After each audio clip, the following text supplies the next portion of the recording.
Well,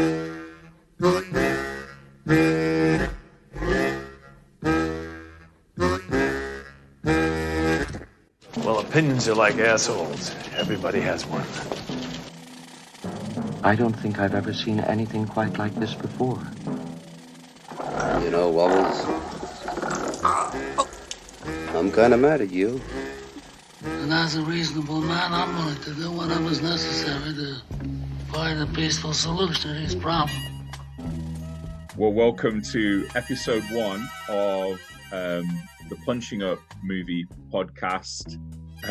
In an oversaturated market of movie podcasts, no one's asking for another one, but we thought in our hubris we would just offer up this idea. And the concept behind, well, first let me introduce myself. My name's Adam Nightingale, and I'm Damian Asher.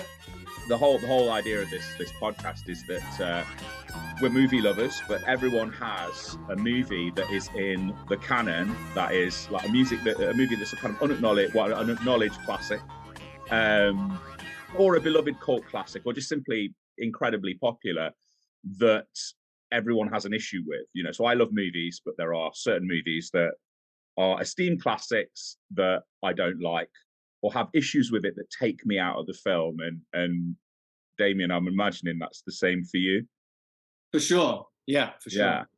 Yeah. And so what we're going to do each episode, we're going to take a movie, and one of us is going to be a little bit more adversarial. In this instance, I'm going to have a pop at an acknowledged classic, and Damian will defend it. That's not always going to be the case. Sometimes we'll be united in our dislike of a movie, and sometimes one of us will just play devil's advocate. So the first movie, we thought we'd go big. We'd tackle an authentic titan, yes, the clues in the background, and you probably know, like if you've sort of tuned into this podcast anyway, that we're going to tackle 2001: A Space Odyssey, number 6 on both the AFI and the BFI best films of all time. And Damian, I think it's fair to say that you are an enormous fan of this film. Yeah, I think, I mean, I've seen it countless times, but I think seeing it even this time, it may be like my favourite film of all time. It may be my number 1 film. I didn't know that. I didn't know. I genuinely didn't know. I didn't know. Yeah, you know what? It's just kind of cropped up, and I think the older that I've got, the more that I've appreciated it over the years. Yeah. And now I'm just looking at it going, it is a perfect film. Like, it's not a film that you can watch every day over and over again. It's not like a Goodfellas, you stick it on and you just carry on watching. But I think that once you get into that mode, for me, I think it might be number 1. Yeah, it's not my number 1. I will qualify my issues with the film. Yeah. But before we do, I hate movie podcasts where they assume knowledge of the film. I don't hate it, but I get frustrated where people assume knowledge of the film. So, Damian, I'm springing this on you. This wasn't covered in our introductory notes. Could you just briefly summarize the plot? We'll talk about the sort of background, how the film came to be in a little bit. But could you summarize the plot of 2001: A Space Odyssey for me, please? Yeah. It's a film in 4 chapters that charts the evolution of man from ape to uber being, and goes on a sort of space journey that has possibly one of the greatest villains in movie history. Mm-hmm. That is a computer, HAL 9000. And it's a meditative journey through humanity's evolution. Brilliant. Well put. And so we'll just do our best between us to just talk about the sort of the circumstances in which the film came to be made, and how it achieved classic status and its impact on the culture now in about 5 minutes. It might take a little bit longer than that, because I have to say that it was released in 1968. There was a long gestation period, and it's the film. It's fair to say that I think it's fair to say that absolutely established the director Stanley Kubrick's reputation as a kind of unique visionary in cinema. But he was on his way there already, wasn't he? Yeah, because he'd had this string of incredible films, starting with what was, you know, the I suppose the first film that made any kind of real impact, I guess, was The Killing. I know he'd made some films before then. Yeah, Remind me what they are. Do you remember Fear and what was, Desire and The Killer's Kiss or Killer's Kiss. and he did a very good short about a boxer as well. Yeah. That came off the back of some of his photography that he'd done with Look magazine. But but it was a sort of run of films. I might got the order slightly wrong, but Spartacus, which he was a gun for hire on Spartacus, wasn't he? He sort of was brought in by Stanley Kubrick. But then it was Lolita, Paths of Glory, and Dr. Strangelove. And Dr. Strangelove really, really starts to establish his reputation as a kind of visionary auteur. Some of the elements that he's going to really refine in 2001, like the incredible use of sort of pre-established music, like the "We'll Meet Again" sequence as the nuclear bombs are falling. And this establishes him commercially, critically, and he's pretty much off the back of the success of Dr. Strangelove given carte blanche to create what he wants. And in the research I did, that people seem to agree that the level of freedom he was given to develop his next project before or since has been unprecedented. So MGM, more or less, he wanted to make a science fiction film. It's very vague, wasn't it, as to what the concept was going to be. He just wanted to explore. He just wanted to explore the concept of awe and wonder in the universe. Is that fair to say? Yeah, I think so. I think he was. I'd heard a little interview with him that he was talking about the idea that we're not alone, and that really fascinated him. Hence his getting in touch with Arthur C. Clarke, and seeing if they could come up with something that was interesting for his next project after the massive success of Dr. Strangelove, but also because I think was it Lolita came before. So it basically went The Killing, Paths of Glory, Spartacus, Lolita, Strangelove 2001, and so Lolita and Spartacus and Strangelove were all massive hits. I think Paths of Glory did pretty well, but got banned in France. Not in France. You got banned in France, didn't it? Which one? Paths of Glory. Yeah. But yeah, so as you said, coming off the back of particularly Dr. Strangelove was given carte blanche in a way that, this is before Easy Riders, Raging Bulls, and all the 70s auteurs. He was in a sense. I mean, who else was that? Who else was allowed to have that? I mean, I think he started working on it in 1964. Yeah. They started filming in start of 65. 65. Yeah. 65. Yeah, there was an awful lot of pre-production. Yeah. 2 or 3 years, and he would have gone on had he not just totally run out of money and been really pressurized by it. They said that he would have done another year of it. Yeah. So what he's doing in this, he's got very, very involved production process. He decides to shoot the majority of it in London, so that he can exert more control and sort of run interference on any studio interference. He's doing things like he's done something like he's consulting with people involved in the space program. I think I'm right. To construct these spaceships, the like of which haven't been seen on a movie before. He's got over 100 model makers.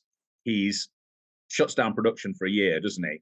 To figure out how to shoot the Dawn of Man sequence, which is the sequence at the beginning of the film involving sort of primitive man's encounter with this strange alien monolith and how that influences the evolution of the human. So they shoot still photography in Namibia, and then completely invent a forward projection system to project this background in a studio to shoot the Dawn of Man sequence. And then he hasn't got an ending for the film so they're kind of writing as they're going on, aren't they? And they don't quite know how to end the film. They don't know whether to use represent aliens, and so almost at the last hour. I'm not sure how this works chronologically because it doesn't quite fit the chronology because they filmed the moon sequences first. They must have had the idea of the monolith established, but they might have wanted to use aliens. I don't quite understand the sort of chronology of his thought process on aliens, but basically until the 11th hour, they haven't really got an ending conceptually for the movie. And then they get involved in a psychedelic well, they don't get involved in a psychedelic experiment because Stanley Kubrick's very teetotal and very straight living, but they sort of draw heavily on a University of Boston thesis or academic paper where a bunch of theology students dropped acid or some kind of variation on acid, some hallucinogenic, went to I think it was a Catholic service, and then just reported what visions unfolded, and that becomes visually the basis of the famous Stargate sequence at the end, which is this kind of incredible. Did I say incredible? I'm going to slag the film off, so I'm not going to use the word incredible. this challenging, but admittedly visionary special effects sequence, which no one to this day can quite decipher the meaning of, and then he's inventing technology for that. And the other thing that he does is he hires Alex North, who he's worked with on Spartacus, to compose 40 minutes of music, tells him, I might not even use this music because as I'm editing the film, I'm using all these temp tracks of classical music. And then he sacks Alex North, and Alec North. Well, he didn't even sack him. Apparently, he composed and recorded the music. Yeah. Kubrick had given him 2 weeks to do it. He'd given him 1 year to do Spartacus, but because Kubrick didn't want, he wanted the temp tracks, he wanted the classical music, but MGM didn't want that. They wanted a score. Every score back then. So he gets in touch with Alex North and gives him 2 weeks to try and do something as good as or better than Strauss's Blue Danube and which is what Kubrick does to people, you know. And I think he probably did that on purpose in order to. It was never going to happen. So the studios ultimately, because the release date was getting closer and closer, the studios would have then had to have agreed on the classical music. Sorry, no, that was great. But it destroys Alex North's health because for some reason, like the intensity of composing puts his back out. He has chronic back problems, and then he's literally he's taken to recording sessions in an ambulance, and then none of his music, and then he somehow kind of forgives Kubrick when he sees the finished result. You know, he doesn't seem to hold a lot of animosity about it. So apparently, when they were doing the recording, Kubrick was very enthusiastic about his work, but then apparently behind the set he was like, no, it's a piece of shit, I don't want it, it's rubbish, to his sort of inner circle, but I think that was more so for the fact that it just didn't hold up to the waltz and the tone of Zarathustra is. But also he gave Alex North the rights back to the soundtrack for him to use on whatever, and he used it on his son. Sorry, I've got it written down here. His son Stephen North produced this film called Shanks by William Castle, which was about Marcel Marceau, a mime murder film, some weird 1975 film. But he used a piece of that music, and it was nominated for an Academy Award for Best Score. Oh wow! Okay. So and he got paid. Most importantly, and he got paid for the 2001. Yeah, so there's millions and millions of stories like that. He nearly broke Arthur C. Clarke, who we didn't mention. Is at that point is probably like the most respected and best-selling British science fiction author. And then the film sort of gets its preview to MGM executives, who a ton of them walk out, and people are just baffled by it. They don't quite know what to make of it. I think Arthur C. Clarke starts crying, and Kubrick's like confidence is shaken, and then I think it does quite well in advanced sales. I think what the moment it starts to hit the streets, it becomes a beneficiary of the zeitgeist. I would imagine. Actually, accidentally, I can't imagine any of this in the way that Tolkien's Lord of the Rings, obviously, the book got a boost by hippies to the point where Tolkien didn't understand hippies, didn't particularly like them, didn't understand, but it was one of these things where the very, very straight living, reclusive Stanley Kubrick's movie got an amazing boost by the fact that it was the height of the sort of swinging 60s summer of love, and people came to watch it stoned. People dropped acid. It got endorsements by John Lennon and David Bowie, and it became this, like, to the point where once it started making money, and it made an enormous amount of money. I think it was the MGM's biggest, and I think film, it was the highest grossing film of the year, and MGM's sort of biggest pre-selling film since Dr. Zhivago. I think it outsold that. So it became this phenomenal. Everything was forgiven, and and Kubrick's made The King, who can do no wrong, and he pretty much makes films exactly the way he wants to for the rest of his life until he dies. And the extent of which the counterculture was responsible for the success of the film even altered the marketing, because the original poster was this picture of a spaceship docking in a space station, and then they changed it to the image that we've got behind us of the Star Child, and their poster tag was The Ultimate Trip. Mm-hmm. So that's enough. That's enough about blowing smoke up Kubrick's derriere. And while we're talking about that, so that the first screening that happened to executives and to some of the critics, then Kubrick went away and cut 20 minutes of it. Ah, right. Yes, of course. Yeah. So I think there was just extended sequences in the Dawn of Man, extended sequences in the, and so he chopped the thing, and I think Pauline Kael, who originally hated it, then came back later, and some of them re-reviewed it, and then gave it positive review. So that's the film. In terms of the film, the film's like gone on to become regarded as, I think it's fair to say, probably the greatest science fiction film ever committed to celluloid. I think you see its influence up to Star Wars. Star Wars sort of changes the way people perceive science fiction. And I would argue kind of dumbs science fiction down quite a bit. So even like sort of action movies are kind of rooted in a kind of there's a more of a cerebral approach to an action movie. Even something like Logan's Run is conceptually, quite, and then you see direct influences, because one of the great special effects artists that was involved, Douglas Trumbull, goes on to sort of make Silent. He made Silent Running. Is that correct? That he made Silent Running, didn't he? Yeah. Which you can see Kubrick's influence, and then there's a more flagrant sort of introduction of kind of counterculture ethos.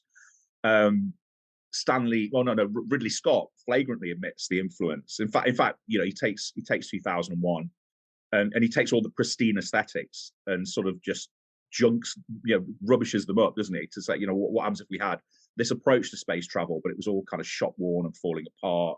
And then he combines that, and he said he wanted to combine 2001 with the Texas Chainsaw Massacre, and he produces Alien. And then you have people reacting against it, which launches careers, because Dan O'Bannon, the screenwriter of Alien, or one of them, and John Carpenter combined forces to make Dark Star, which is a bit of a sort of two-finger salute to 2001, and it's kind of an argument against it in a way, and the perceived pretensions of 2001, which we'll talk about in a minute. So I think we've established. Oh yeah, and its influence is still felt today. I think even people who don't know anything about 2001 would see its influence, because obviously the moment you hear Alsos Zarathusa, the first thing you think about is 2001. The moment you see anybody throwing a bone in the air and it going in slow motion, it's 2001. And the last place, and I only thought about this yesterday, the last place I saw a direct reference to 2001 is in the new Margot Robbie Barbie movie, where they just essentially, I don't know if you've seen the first trailer, they basically mock the Dawn of Man sequence in terms of the emergence of Barbie. So that's it's being referenced now in something as something as sort of conceptually far removed from Kubrick, and so you've got Greta Gerwig in a Barbie movie referencing 2001. So it reaches far and wide. It absolutely deserves its place in the canon as an iconic, I would even dare say, technically brilliant piece of cinema. Conceptually unique piece of cinema. Now, this is the Punching Up Movie Podcast, so I have not come here. Some say to praise Kubrick, but just I don't know, just to try and punch him in the face, sort of theoretically, figuratively speaking. And so can I just explain my relationship with 2001? Largely positive until 2019, So I'd sort of grown up always aware of 2000. I can't remember a time when I wasn't aware of it. I think I first saw it on television, but even before then, I had this this book I'd got as a child for Christmas on my birthday called Future Tense by John Brosnan, who was the editor of Starburst magazine, which I was quite taken with. And it was a sort of pre-Star Wars sort of just overview of science fiction, I think in the 60s and 70s. And it just had all these images of films I just wanted to see. And that was the first time I saw all of the spaceships in 2001. I remember my uncle lived in London. I remember even going to, because I think it had quite a long afterlife in the cinema. So it was showing in cinemas like sort of years and years after its release. And I even remember it being screened. I remember going past cinemas that showed 2001. I was always taken by lobby cards, and especially something like this, the Stargate. I think, what is this movie? And it just worked with my imagination. And I saw it on television. I think I must have seen it on television numerous times and enjoyed it. And then in 2019, they did a 4K restoration of it. And I'm from Nottingham. I live in Nottingham. There's a beautiful local cinema, art cinema there, the Broadway. They showed it in their biggest screen. I went to see this 4K resurrection, this 4K restoration. Sat there, and I have to say, during the Dawn of Man sequence, and the first time you hear with a decent sound system, Also Sprat Zarathustra, I was genuinely, I'm not being hyperbolic, I was genuinely in a state of awe.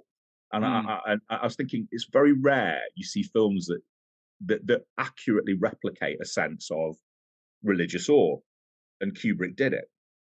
And then you've got the sequence where the ape, like, sort of, is sort of, evolution is altered. He learns how to use tools.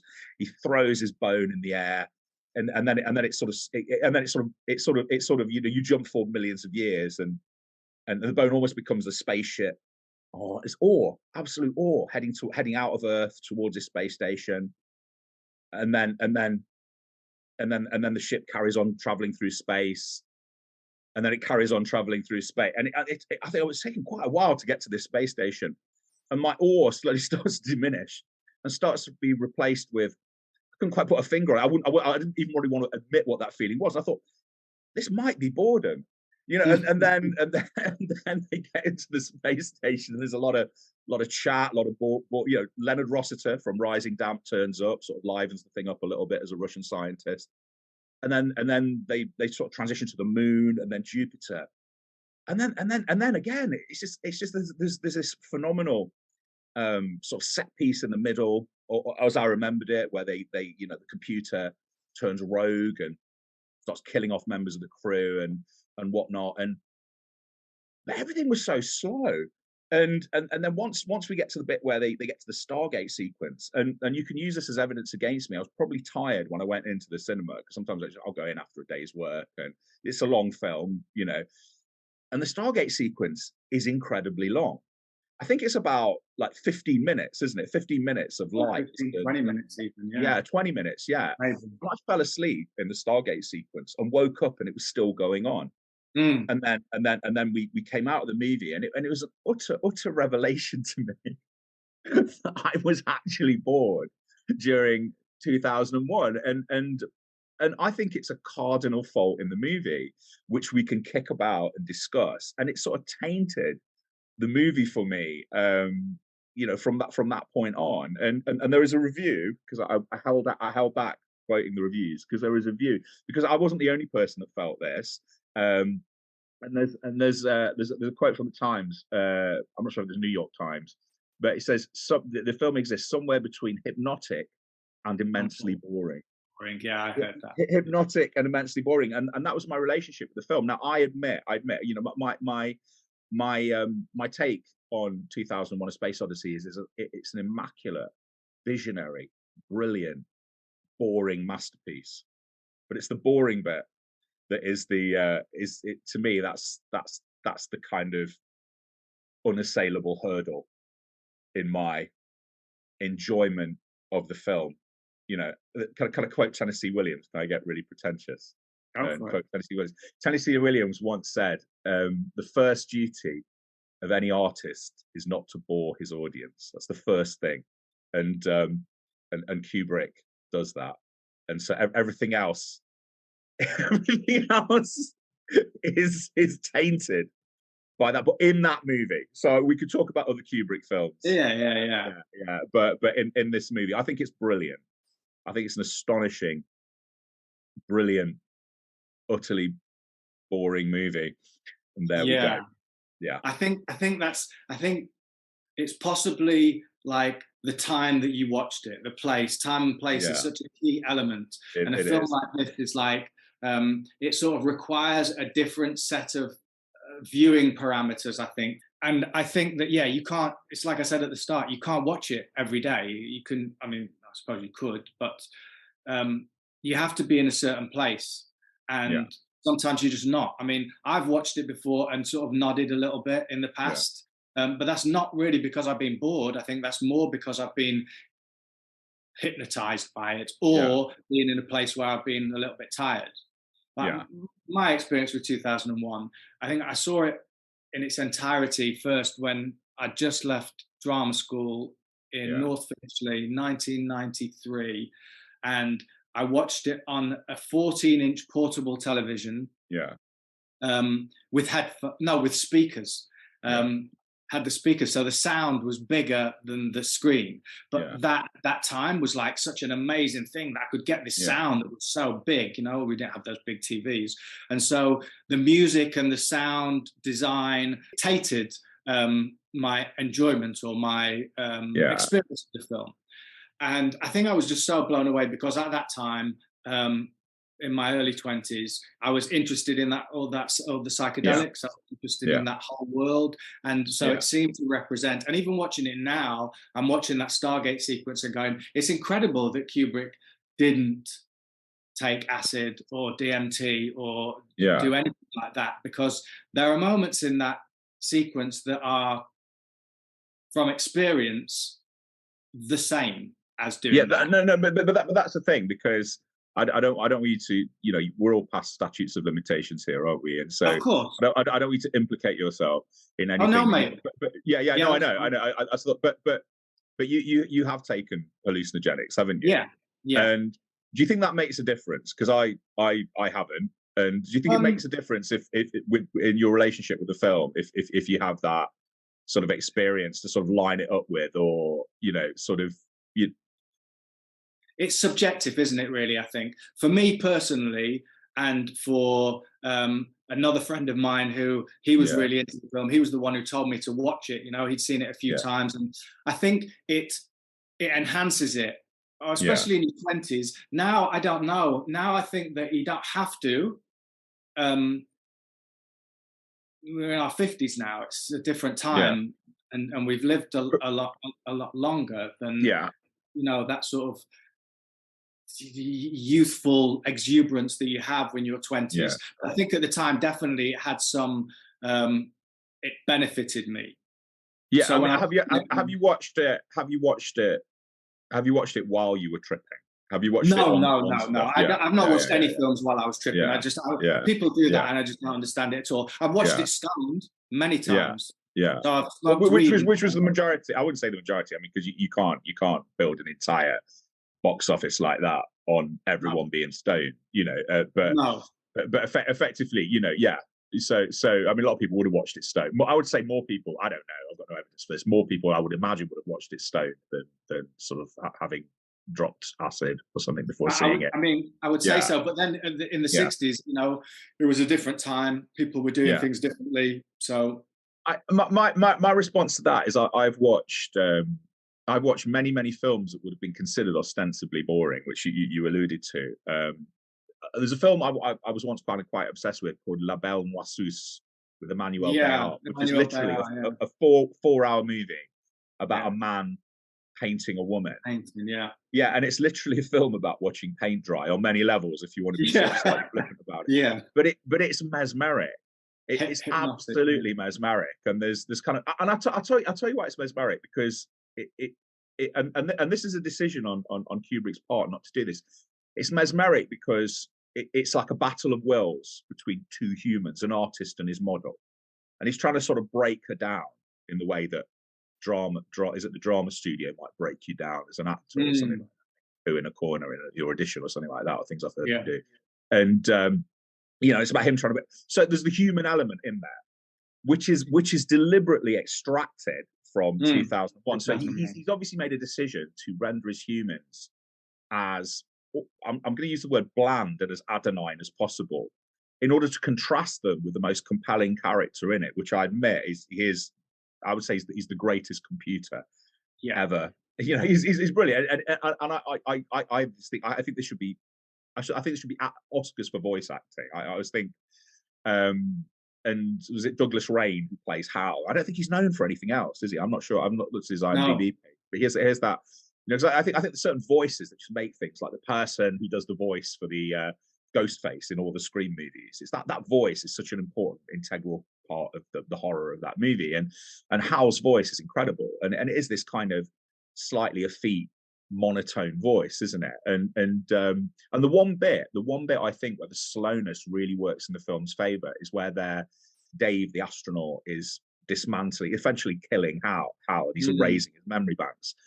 And the slowness of hearing him, being stripped back. Did you say murder?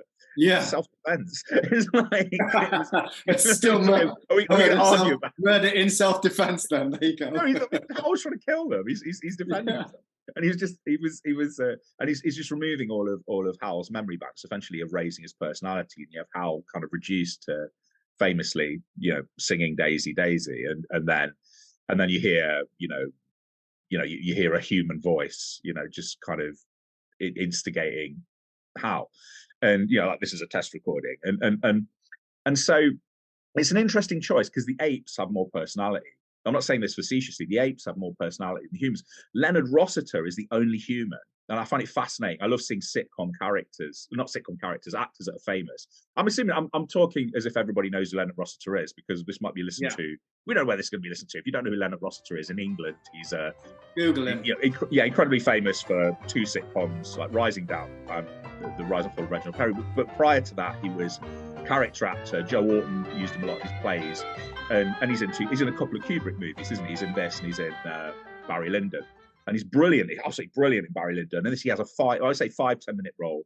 When you say 5 minutes, you've got to make an adjustment. So it's 5 minutes in any normal movie. It's going to be 10 minutes in 2001.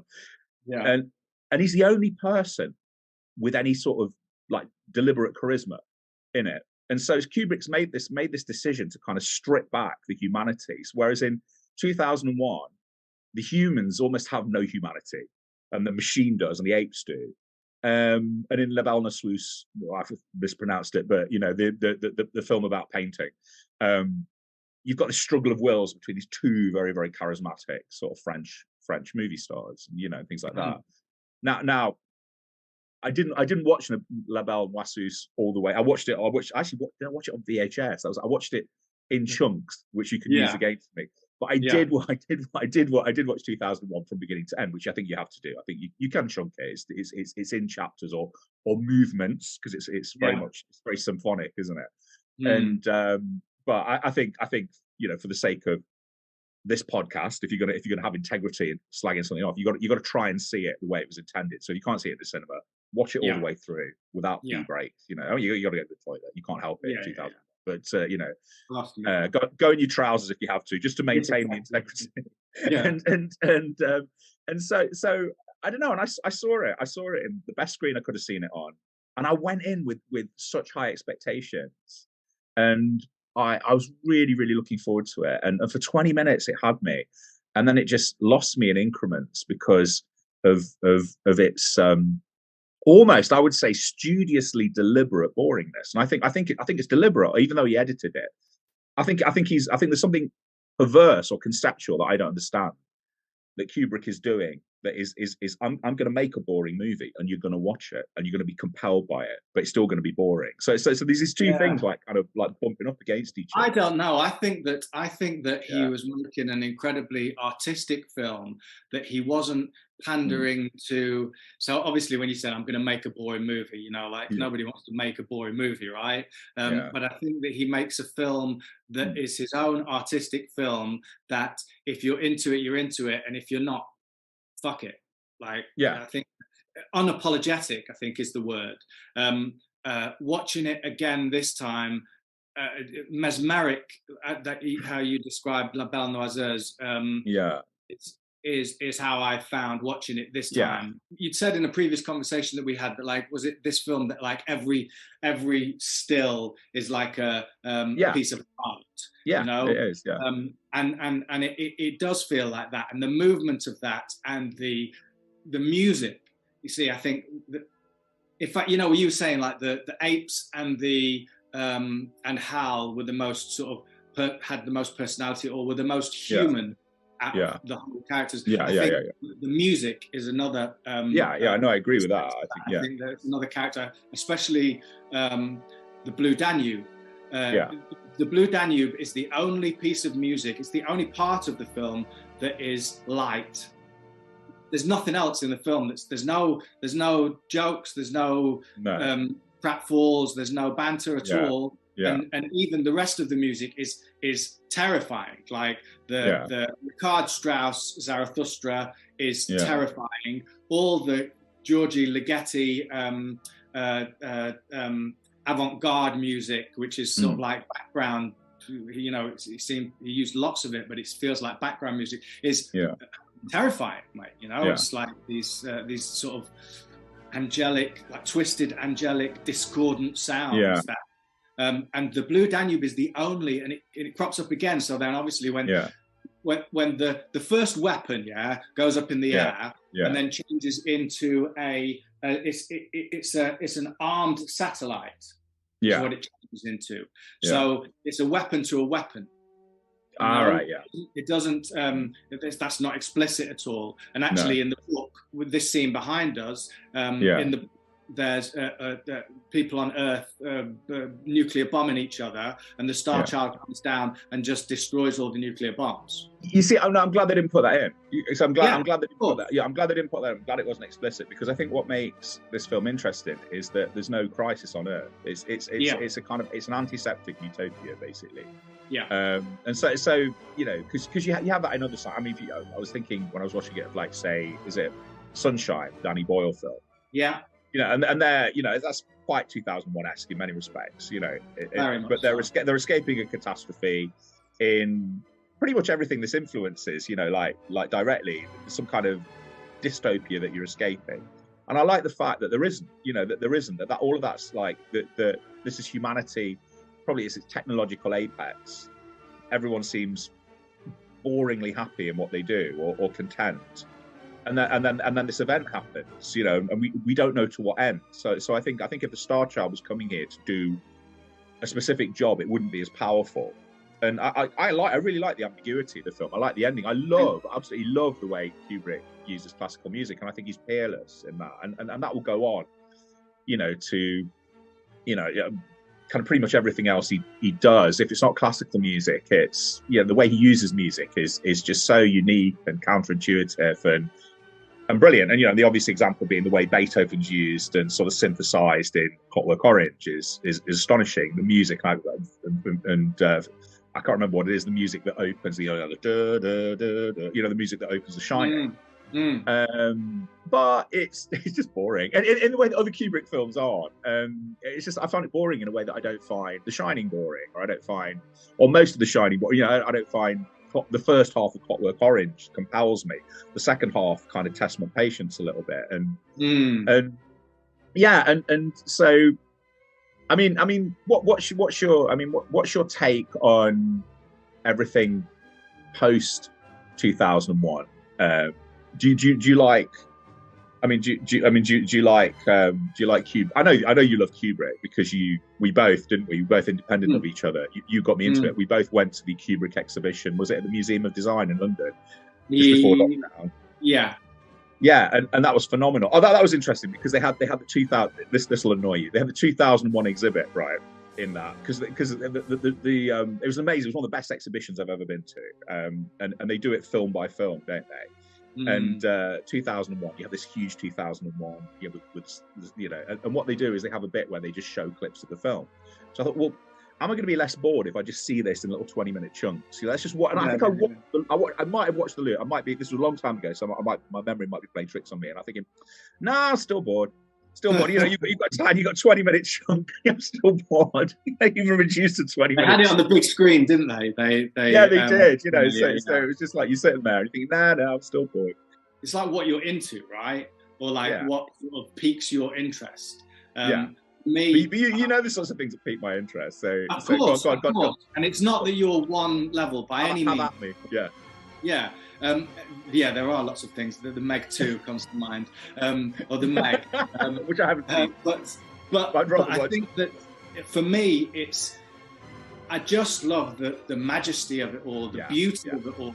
It's like a moving museum. What does he do? He uses tableau vivant in Barry Lyndon, sort of like moving stills, you know. So they're just there for a long time. I find that fascinating. Like there was something that we saw recently.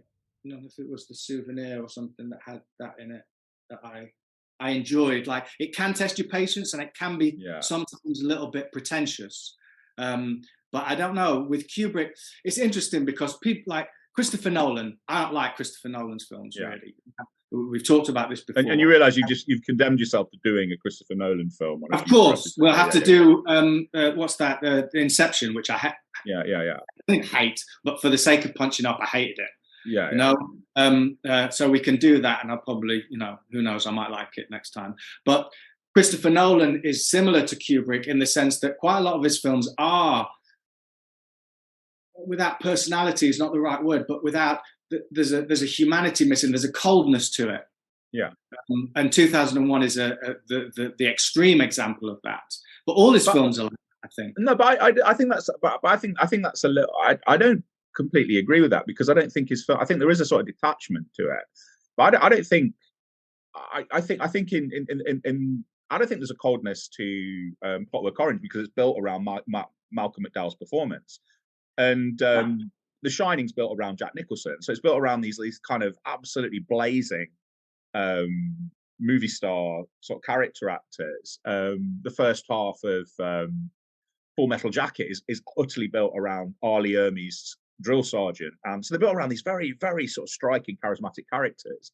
And so what sort of elevates them in terms of your engagement are these performances, you know. So I mean, Barry Lyndon's interesting because Ryan O'Neal is arguably slightly miscast, and is a little bit bland, but he surrounds him with these incredible character actors, all sort of, sort of Patrick McGee and Hardy Kruger as well, you know, like Mr. Wild Geese and The One That Got Away, you know. And I when I watched Barry Lyndon, I didn't realize he was in it, and he's phenomenal.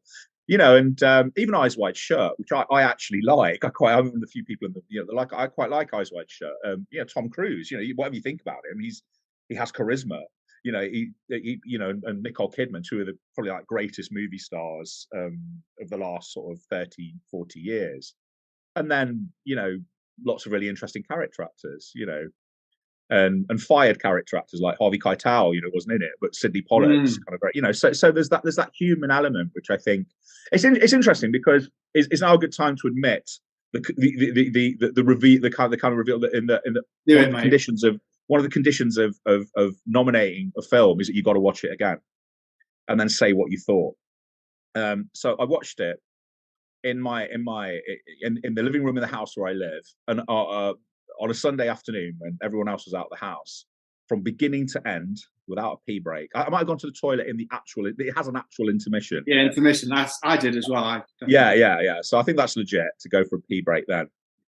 And I didn't find it quite as boring as the last time I saw it. So I'm not sure if that's as far as I found it. It was interesting. I did find it boring, but I found it sort of compellingly boring. Am I just quoting? Yeah. No, I'm not quoting. That's my compellingly boring in a sense that I'm kind of glad it was made the way it was, and I don't know why. I was thinking, well, you know, if I was allowed into the editing room and had the skill to do it, just to sort of fix it, would I?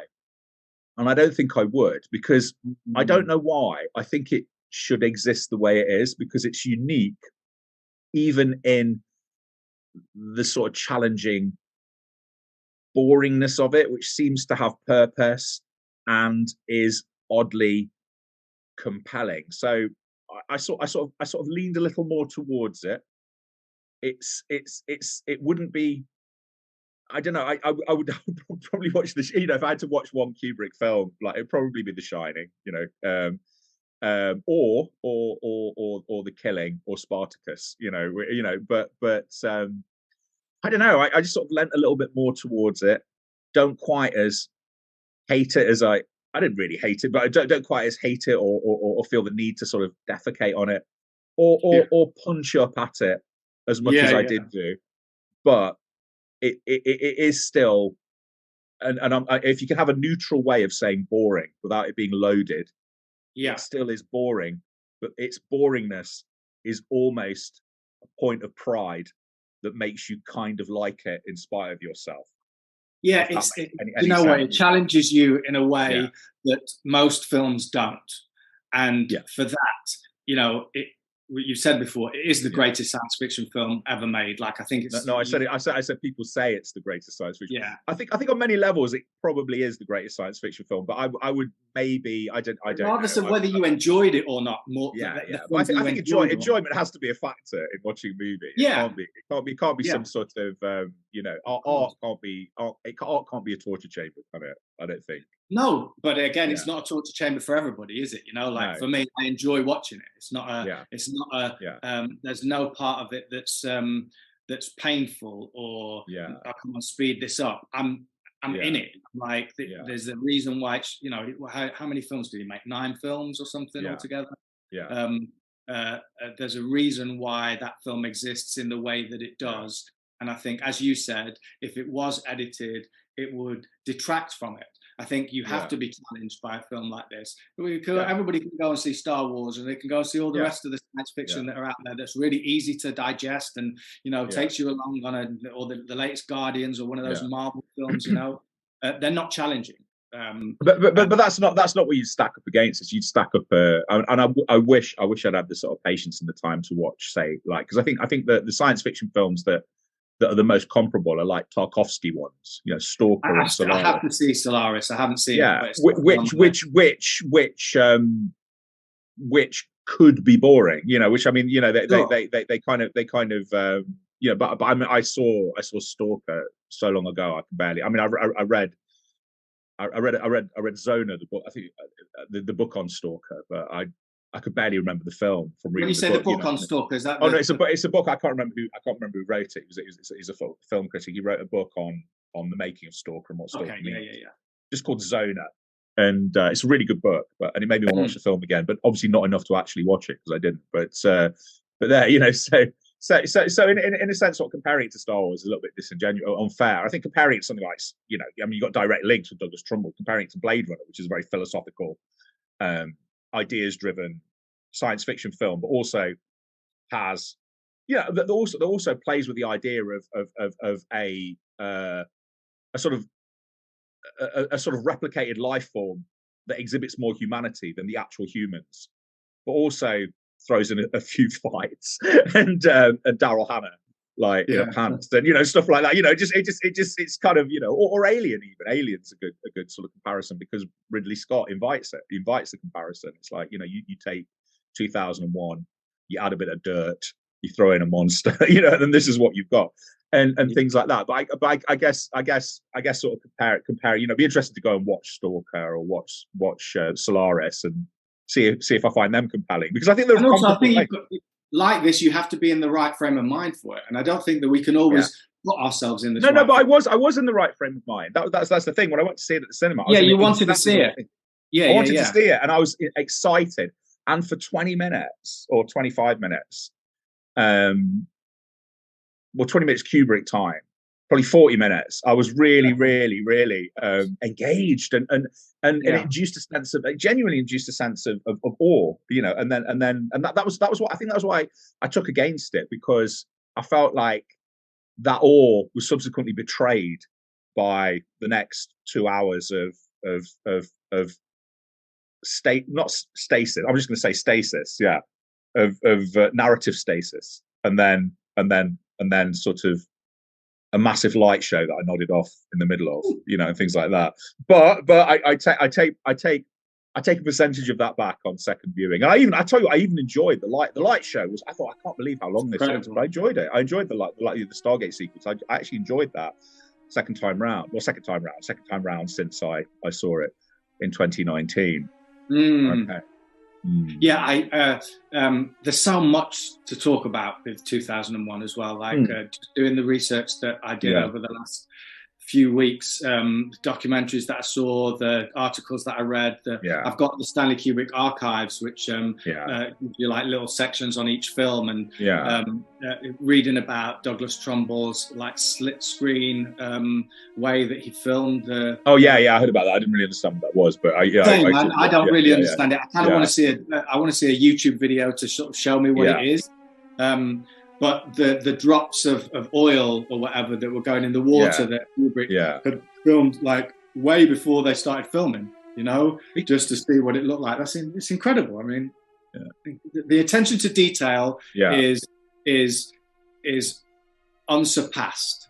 I agree. And he's he's the detail man par excellence, isn't he? I mean, everyone who works with him, who's alive and has told stories about it and talked about his attention to detail, pretty much broke everyone. I think there's an interesting phenomenon that no one works with. Loads of people work with him twice, but no one works with him 3 times. I was thinking about all the actors that work with him and writers. So you got Kirk Douglas who works with him twice. Timothy Carey, the character actor, works with him twice. Leonard Rossiter works with him twice. I don't think any movie star, apart from Kirk Douglas, and he was calling the shots. He was kind of hiring Kubrick, so it's like different. Has worked with him more than once, So it's sort of fascinating that they, and they all kind of, but it's all among some of the most seminal stuff they've ever done. So that's the deal with the Kubrick devil that you do, isn't it? He's going to break your, he's going to test your mental health and push you to the limits, and make you almost want to not work again. And he didn't break. You didn't get the sense that he broke Tom Cruise. But then Tom Cruise is kind of in his own weird way cut from similar cloth. He's like a meticulous detail man, isn't he? Have you? Because I know you have many friends in the industry. Do you know anyone who's worked with Kubrick? No, but I did meet somebody recently who had been to Kubrick's house. This was, I think, after he died, or was it before he died? Because they were filming a short film there, and he was sworn to secrecy. But trying to think. You can't say so. You can't say can't say what you saw in Kubrick's house. That's very. He found his diary. He found Kubrick's diary. Half-inched it. My own movie. Really boring. 2001. Adam Nightingale is right. 2001 was so boring. I made sure that I did it to torture people. Went through the Stargate. Again, going back to that, I think like the meditative quality of it, the philosophical quality of it, the ideas of it, those are the things that really those are the things I get that, and I wish we had more I wish we had more boring science fiction films with better ideas than what we get at the moment, so I mean I would accept a dollop of boring against a kind of another Transformers movie, or which I suppose is technically science fiction.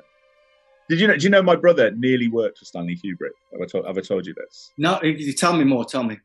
I will tell the viewers or the listeners or however they're receiving this. My brother is a former professional dancer, and weirdly enough, he was in Panto. I went to see that Panto, and he was in the chorus of a Panto in York. But the choreographer, I'm not sure if I say the choreographer was, the choreographer was Pat Garrett. So he's named after the sort of famous.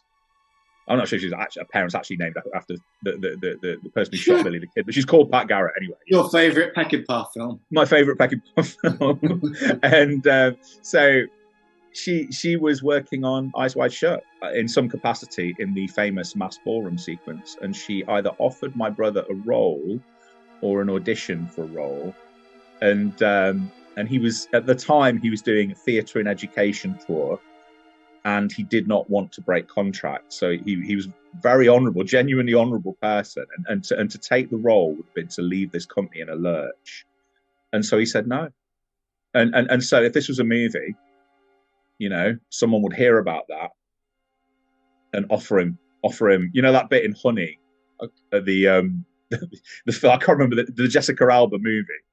Yeah, I've not seen the dance movie. You don't know what I'm talking about, do you? The Jessica Alba dance movie, and you've got a bit where Missy Elliott comes in as herself and goes, "Get me Honey Daniels," you know. So I don't know. I've not seen the film. I've not seen all of it. But at some point, you know, she's like, kind of whatever she's done, there's been some point of integrity.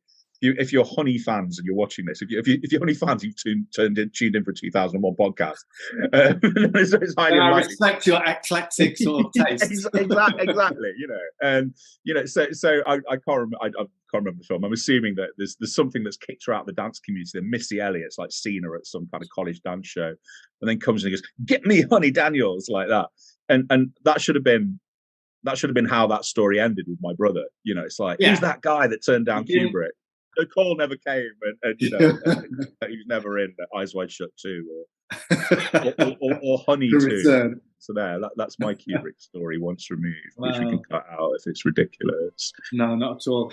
I think it's a good time to wrap things up and introduce next episode's movie. So having probably tried and failed to dislodge Kubrick's science fiction masterpiece, we're going to have a pop at Martin Scorsese next. Having not learned our lessons, and little visual clue there, we're going to be doing New York. No, we're going to be doing Raging Bull, his 1980 masterpiece of sports dysfunction and toxic masculinity. So we'll be having a pop at Raging Bull next time. So from Nottingham, England, I'm going to say goodbye.